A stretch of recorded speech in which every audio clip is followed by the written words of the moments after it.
dari OSIS sudah membantu buat survei. Jadi langsung aja Ji, tadi udah dihitung belum hasil surveinya? Kan totalnya ada 540 orang yang kita survei. 324-nya itu lebih suka pengumuman lewat broadcast WhatsApp. Sisanya 216 lewat mading. Mantap, bener banget tuh. Emang orang lebih enak baca lewat HP. Iya sih, tapi kasihan orang divisi mading jadi nggak ada kerjaan. Udah, itu kita ada tugas lagi dari guru. Dari hasil survei itu kita disuruh buat perbandingannya. Oh, perbandingan. Tahu? Agak. Ya.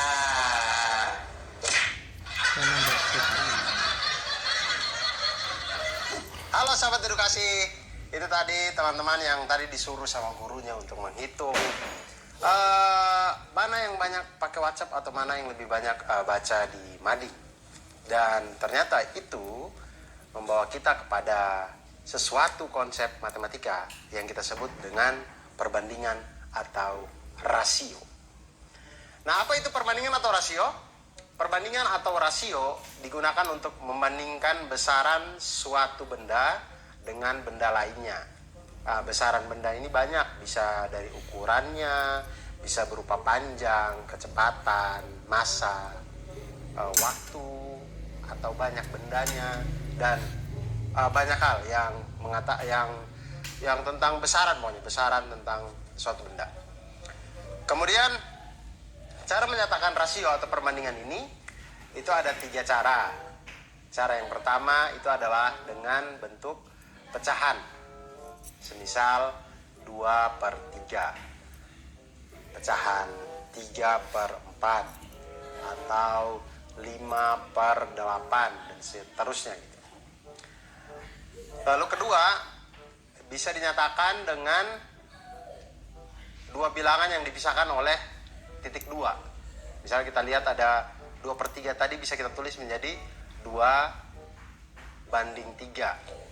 2.2 kemudian 3, kemudian 5.2, kemudian 6, 5/6, dan seterusnya. Kemudian yang ketiga, bisa dinyatakan dengan dua bilangan yang dipisahkan oleh kata dari. Dipisahkan dengan kata dari. Jadi kalau 2/3 bisa disebut dengan 2/3. Atau biasa lihat iklan-iklannya ada yang ternyata 9 dari 10 wanita menggunakan sampo ini, gitu-gitu. Nah, itu adalah kalimat-kalimat perbandingan. Nah, sekarang mari kita lihat teman-teman yang tadi yang sudah menghitung sekolahnya itu 150 orang. Berapa sih yang disurvei? Mereka mensurvei 540 siswa yang ada di sekolahnya. Mana yang lebih berapa banyak yang membaca berita dari mading dan berapa banyak yang lebih suka dari broadcast message. Dan di situ didapatlah ternyata 324 siswa memilih lebih suka membaca dari broadcast message. Kemudian 216 siswa memilih lebih suka membaca dari mading. Nah, kemudian guru pembimbingnya itu meminta untuk diberikan laporan dalam bentuk perbandingan, karena kalau bilangan-bilangan ini langsung diberikan terlalu besar gitu. Jadi maunya disederhanakan dalam bentuk perbandingan atau rasio. Nah, bagaimana caranya? Caranya adalah seperti kita mulai, diketahui 540 siswa yang disurvei, 324 broadcast message, 216 memilih mading.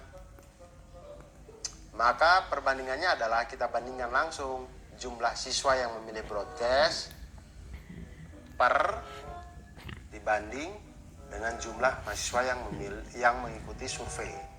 Maka didapatlah 324 dibagi 540 sama dengan 3/5. Jadi rasio 3 dari 5 siswa menyatakan bahwa 3 dari setiap 5 siswa yang mengikuti survei itu memilih untuk membaca berita dari broadcast message. Kemudian perbandingan banyaknya siswa yang memilih mading terhadap jumlah siswa yang mengikuti survei.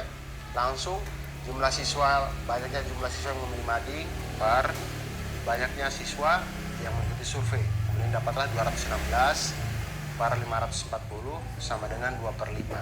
Nah, rasio 2 dari 5 ini dibacanya adalah 2 dari setiap 5 siswa yang mengikuti survei itu memilih untuk membaca berita melalui mading. Dan untuk perbandingan banyaknya siswa yang memilih broadcast WhatsApp terhadap mading, terhadap media mading terhadap mading yaitu 324 dibagi dengan 216 sama dengan 3/2. Maka perbandingannya adalah 3:2. Dan perbandingan-perbandingan itulah yang tadi akan dilaporkan oleh OSIS kepada guru pembinanya. Itu sahabat edukasi. Ternyata belajar perbandingan ini memudahkan kita dalam menggambarkan sesuatu keadaan, menggambarkan suatu besaran. Jadi teman-teman ketika menemukan suatu tempat atau suatu keadaan yang itu dia heterogen segala macam, jadi banyak hal yang bisa ditemukan di situ, itu bisa kita sederhanakan dengan menampilkan data berupa rasio atau perbandingan. Dan itu sehari-hari, karena kita bisa melihat jarak antar kota, kemudian pembuatan peta, kemudian miniatur barang, modeling dan segala macamnya. Itu semuanya dengan konsep perbandingan. Oleh karena itu, jangan pernah lelah untuk belajar matematika, karena matematika akan selalu membuat kita menjadi lebih mantap